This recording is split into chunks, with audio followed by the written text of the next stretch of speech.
Hi dear friends, welcome back. അപ്പോൾ നമ്മളിങ്ങനെ +1 എക്കണോമിക്സിൽ ഓരോ ചാപ്റ്ററിലും നിങ്ങൾ ഇമ്പോർട്ടൻ്റ് ആയിട്ട് പഠിച്ചിരിക്കേണ്ട ചോദ്യങ്ങളായിട്ട് ഇങ്ങനെ വന്നുകൊണ്ടിരിക്കുകയാണ്.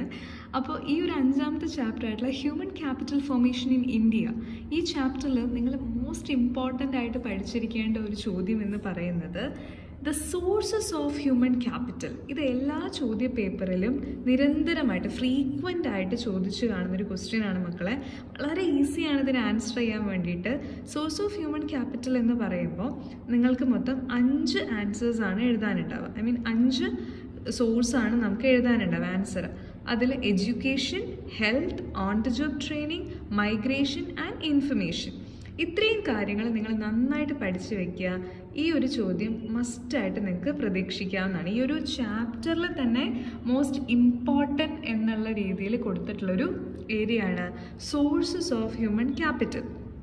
ഓക്കെ, അപ്പോൾ ആദ്യത്തെ ഒരു ഏരിയ എന്ന് പറയുന്നത് അതിൽ എഡ്യൂക്കേഷനാണ്. Okay, government and parents invest a lot of money in education. An educated or trained person with knowledge and skill is more productive than an uneducated and untrained person. അതായത് നമ്മുടെ സർക്കാരാണെങ്കിലും മാതാപിതാക്കളാണെങ്കിലും ഏറ്റവും കൂടുതൽ പണം ഇൻവെസ്റ്റ് ചെയ്യുന്നത് വിദ്യാഭ്യാസത്തിനാണ്.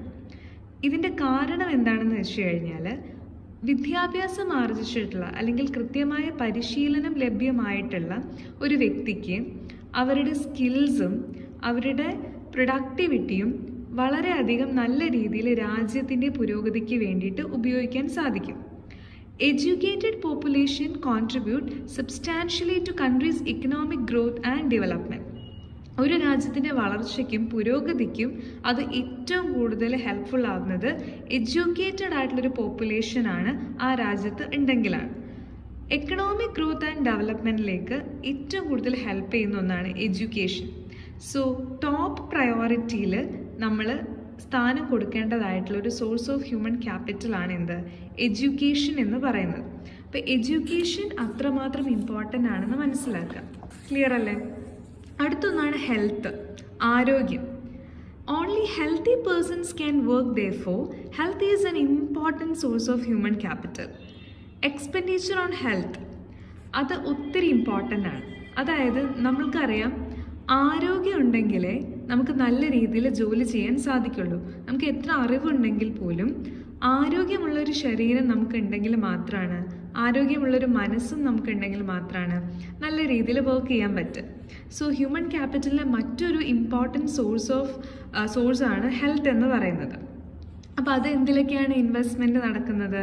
പ്രിവെൻറ്റീവ് മെഡിസിൻസ്, വാക്സിനേഷൻ പോലെയുള്ള preventive medicines, അതേപോലെ തന്നെ treatment during illness, അതായത് ക്യൂറേറ്റീവ് മെഡിസിൻസ്, നമുക്ക് അസുഖങ്ങൾ വരുന്ന സമയത്ത് ആവശ്യമുള്ള ട്രീറ്റ്മെൻറ്റ്. പിന്നെ സോഷ്യൽ മെഡിസിൻ, അതായത് ഹെൽത്ത് ലിറ്ററസി, ജനങ്ങൾക്കിടയിലേക്ക് ആരോഗ്യം എന്തുമാത്രം ഇമ്പോർട്ടൻ്റ് ആണെന്ന് പറഞ്ഞ് മനസ്സിലാക്കി കൊടുക്കേണ്ടതായിട്ടുള്ള കാര്യം. Then provision for clean drinking water, അതായത് ശുദ്ധമായ കുടിവെള്ളം നമുക്ക് കിട്ടുക എന്നുള്ളത്. Then provision for sanitation facility, ശുചിത്വവുമായി ബന്ധപ്പെട്ട കാര്യങ്ങൾ. ഇതിനെല്ലാം ഹെൽത്താണ് ഇതിലൊക്കെ റിലേറ്റ് ചെയ്ത് നിൽക്കുന്ന കാര്യങ്ങൾ. ഇതുവഴിയൊക്കെ നമ്മുടെ ഹെൽത്തിനാണത് കൂടുതൽ ഇമ്പോർട്ടൻസ് കിട്ടുന്നത്. Then on the job training, അതായത് കമ്പനികൾ ഒത്തിരി പണം അവരുടെ എംപ്ലോയീസിനെ പരിശീലിപ്പിക്കാൻ വേണ്ടിയിട്ട് ഇൻവെസ്റ്റ് ചെയ്യുന്നുണ്ട്. ഇതുവഴി എന്ത് ചെയ്യും, ആ ഫാക്ടറികളിൽ എക്സ്പീരിയൻസ്ഡ് ആയിട്ടുള്ള സൂപ്പർവൈസറുടെ കീഴിൽ എംപ്ലോയീസിന് ഒരു സൂപ്പർവിഷൻ അല്ലെങ്കിൽ ഒരു ട്രെയിനിങ് കിട്ടും. സോ ഈ രീതിയിൽ ഓൺ ദ ജോബ് ട്രെയിനിങ് വഴി ഒത്തിരി നല്ല രീതിയിൽ ഹ്യൂമൻ ക്യാപിറ്റൽ ഫോർമേഷൻ നടക്കുന്നുണ്ട്. ദെൻ മൈഗ്രേഷൻ ഇപ്പോഴത്തെ ഒരു ട്രെൻഡ് തന്നെയാണ് അല്ലേ. Kerala is famous for rural and urban migration and out migration. Lakhs of Keralites work in the middle east.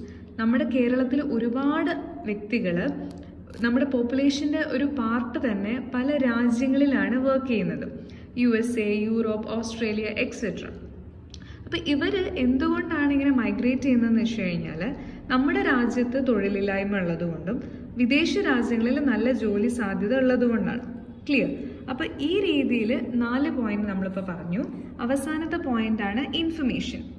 ഇൻഫർമേഷനിലൂടെയാണ് നമുക്ക് ഹെൽത്ത് കെയറും എഡ്യൂക്കേഷണൽ കോഴ്സും ഇൻസ്റ്റിറ്റ്യൂഷൻസിനൊക്കെ കുറിച്ച് അറിയാൻ വേണ്ടിയിട്ട് സാധിക്കുന്നത്.